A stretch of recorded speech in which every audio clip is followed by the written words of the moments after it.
Foundations of Amateur Radio. In the earlier days of my career, I worked in a computing centre at a university, surrounded by people with different interests and experiences in computing. There were programmers, hardware engineers, technicians, salespeople, administrators, educators, support staff, statisticians, and even a librarian. There wasn't a lot of socialising or foosball, but every now and then we'd bump into each other in the lunchroom and talk about things that were not work-related. During such conversations, I learnt that people had all manner of interests outside their work. They were volunteer firefighters, or building their house, or active in the Girl Guides, and any number of other unrelated pursuits and skills. That same is true for the people inside the hobby of amateur radio. I've met people who were submariners, tow truck drivers, accountants, paramedics, radio astronomers, telco and broadcast engineers, doctors, IT people, lots of IT people, and plenty of other professions. As you might know, I'm self-employed. I'm now acutely aware of mixing business with pleasure, because not that long ago, every single time I met another person outside my field, I'd get asked about some or other computer problem.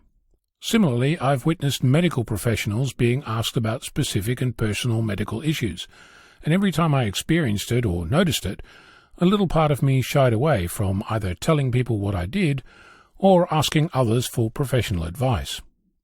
Now, before you think that I'm telling you not to talk about computers within earshot of me, that's not at all what this is about.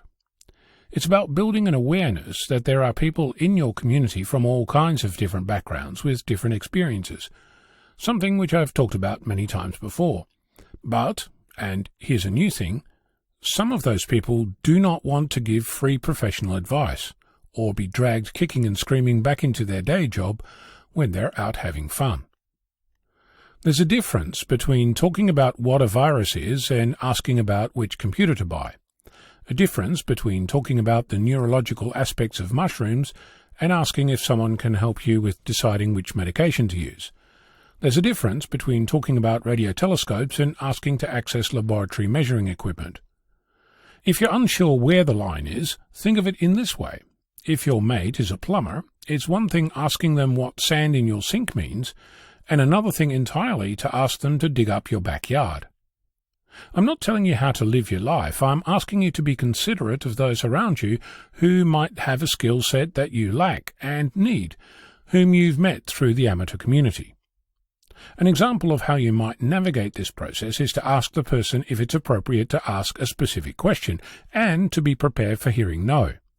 Or you might be surprised and find that they're happy to help, to a point. I'd encourage you to be mindful of that point. In case you're wondering, nobody has been stepping on my toes, and if you've recently asked me a question, you haven't overstepped any lines.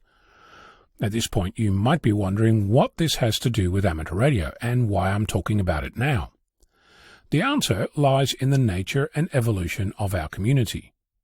If you look at us as we were a century ago, like I did extensively when I discussed the evolving nature of the so-called Amateurs Code, apparently written in 1923 by Lieutenant Commander Paul M. Segal, you'll know that the community from last century is nothing like the community today.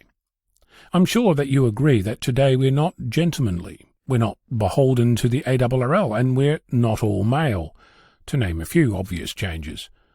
And as a result, the Amateurs Code was updated many times to reflect our evolution.